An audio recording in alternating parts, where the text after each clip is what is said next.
Hey everyone, welcome to the Midnight Post podcast. I'm your host, Jeff. Unfortunately, Jason could not be with me today. Today is Mother's Day that I'm recording this, and I think maybe he got caught up in that and spending some time with the parents and everything. And who can really blame a guy for that, right? So we are going to go on with the episode. This is the Leprechaun episode. I kind of teased this last week. And this is something I kind of wanted to cover for a while. I just really love the whole mystique behind it. I love the tradition, the legend, the mythology, whatever you want to call it. It's something that has always kind of fascinated me. I remember there was an old Destination Truth episode on Sci-Fi that kind of went through this, and they went to like a bar in Ireland, and they claimed to have a skeleton of a leprechaun, a deceased leprechaun, obviously, and most likely it was chicken bones. Unfortunately, they wouldn't let them remove it from its case, of course, for testing. So that didn't happen. No conclusive evidence there, but nonetheless, I wanted to kind of cover that. A surprisingly large amount of people in Ireland actually believe in leprechauns and/or have had sightings. It is kind of difficult to get a hold of individual sightings and stories behind those. Usually, kind of one popular one that pulls up a lot of times when you search this is, well, particularly for me being here in the United States, there was a sighting in Alabama, and it was actually Crichton, Alabama, if I remember correctly. Let me see my notes here. Yeah, so in 2017, there was the Crichton, Alabama story. It was kind of embarrassingly bad. Uh, so I guess they had seen this figure, whatever it was, up in a tree. And so it started making the rounds, and a lot of people saw whatever it was. And one guy was interviewing.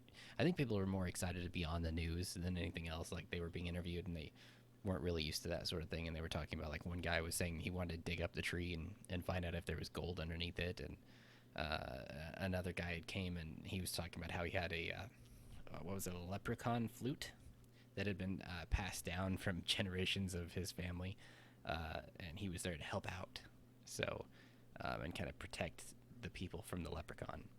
So that kind of leads me into the mythology behind the leprechaun itself.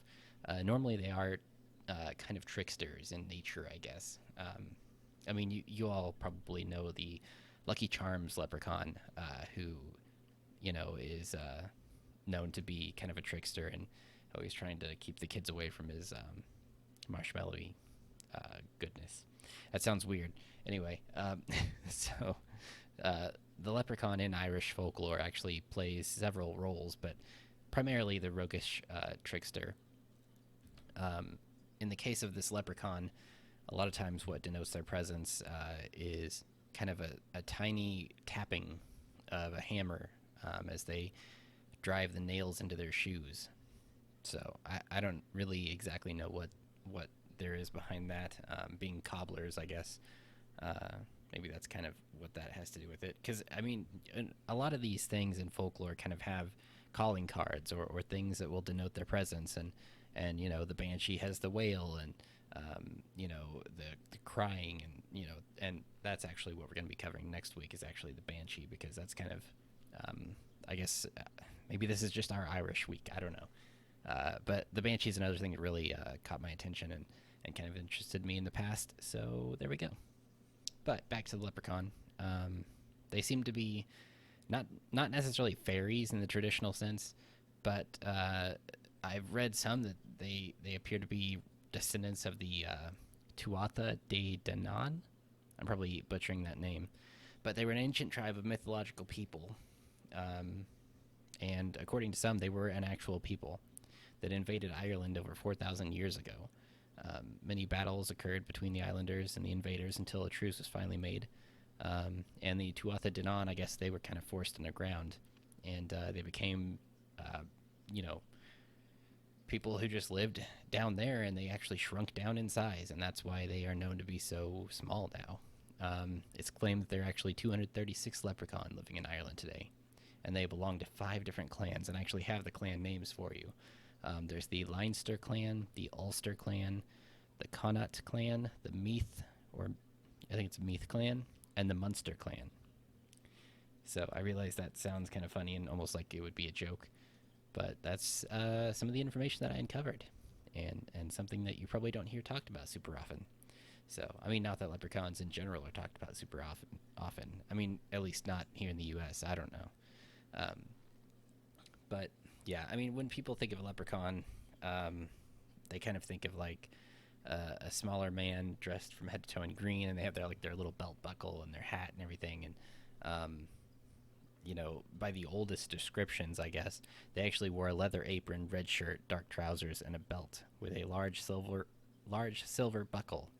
And they had black shoes with large silver buckles on those as well.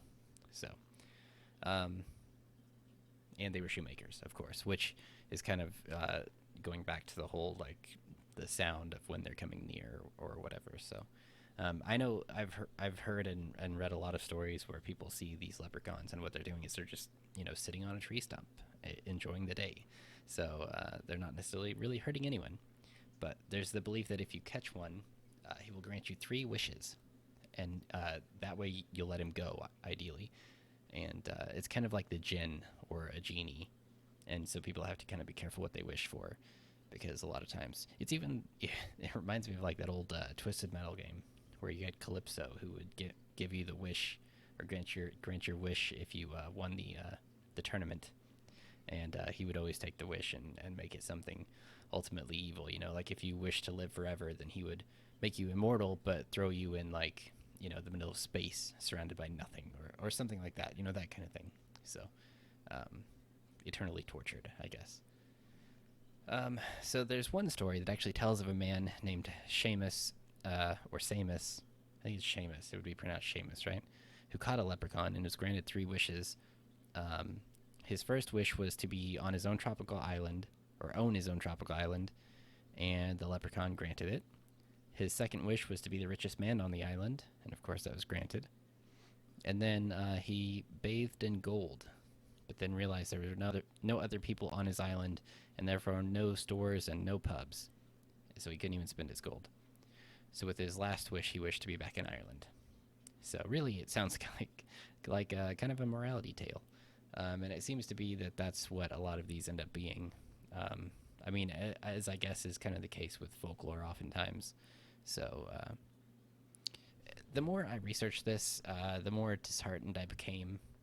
Unfortunately, there aren't as many credible sightings as I had originally hoped that there were, and so in the end, I think I've come away believing much less in the leprechaun than I did prior to this. Um, so, if any of you out there are wanting to do some leprechaun research on your own, be prepared to be slightly disappointed, because there's not nearly as much evidence or, proof that you might have been led to believe before that, given the number of people that actually seem to believe in the leprechaun, or the little people. And I think it's kind of important to distinguish that there's more than just the leprechaun. Like there's this whole fairy folklore, and there's allegedly a lot of these little things living out in the wilderness. And a lot of people too, if they do see something, sometimes they just won't report it because they fear that they'll be ridiculed, or they'll be just laughed at or shunned from the community. It's kind of the same with UFOs here. I mean, people aren't taken seriously and they get laughed at. So that could be part of it too. Just suppressing. Well, not really suppressing. I guess it's just, the witnesses don't want to come forward for the sake of their reputation. So that's kind of that, really. I will say that, it's kind of interesting how the descriptions of the leprechauns actually seem to be fairly consistent over a large amount of time. Because with a lot of these things, the origin story is much, much different than the current version or current incarnation of these things. And actually, surprisingly, with the leprechauns, it's still pretty similar, it seems like. Aside from like the whole invasion or the war origin story and being forced to live underground, it seems to be fairly consistent. there hasn't been a ton of changes made. Um, I mean, they have a Leprechaun Whisperer now who lives up in Ireland, and he kind of I don't think he really helps the case. There's a video floating around where he's talking to this news lady, and he puts a little hat on her head, and it's a tiny little hat. I think it's meant to be like a leprechaun hat, and he does some little ritual type thing, and he's like, "Do you?" He's asking her like, "Do you feel a heat in your head, or a heat under the hat on your head?" And she's like, no, I don't feel anything. And so he does it again, and he tries harder, and she still doesn't feel anything. There's nothing going on. It's just a tiny hat on her head. And he's like, well, this isn't your gift, and you're meant for something else. And, that's kind of how he plays it off. So I would say he probably has some kind of routine thing set up, but just in case, things don't go well, which they probably often don't with that. But, I mean, I hope he's the real deal. It's kind of like that old UFO meme. Like, I want to believe. So I don't know. He claims to have spoken with these things. Like, he goes up into the hill country and actually talks with them. Of course, there's no real evidence for that either. But you can only do so much. You can only expect so much. I mean, in Ireland and in that whole, like, even in Iceland. Like Icelandic elves. We may do an episode on that in particular later on, because I think there's actually more evidence for them than there is for the Irish leprechauns. So I don't know. I feel like if the Icelandic elves exist, I think that does lend more credence to there could be leprechauns. Like, it is more possible, more likely. But I don't necessarily think that they are tied together. They could be completely exclusive for all I know. In Ireland, they've actually got areas where it's protected for the leprechauns and the fairy people, the fairy folk. They actually move the roads to go around certain areas or go around these mounds that they believe could either be the homes or sacred grounds or burial grounds of these little people. And so they take it pretty seriously. Like, the areas are actually protected by the law. So if anything, that shows you how seriously they take it. And maybe they are just so protective that they don't let a ton of people get all the information. I don't know. Because I tried and I looked all over the place. But I didn't come up with nearly as much as I'd hoped I would. But yeah. So I think that's pretty much this week's episode. I don't want to drag it out further than it needs to be, because simply I just don't have enough information. Like, I could tell you different stories, different encounters, but really, again, there's not a ton of evidence. There's not a ton of anything. There's all kinds of folklore and legend, like there's the Leprechauns. They're considered the black sheep of the family. They're kind of confused with leprechauns, I guess. They always have a drink of ale or whiskey in hand.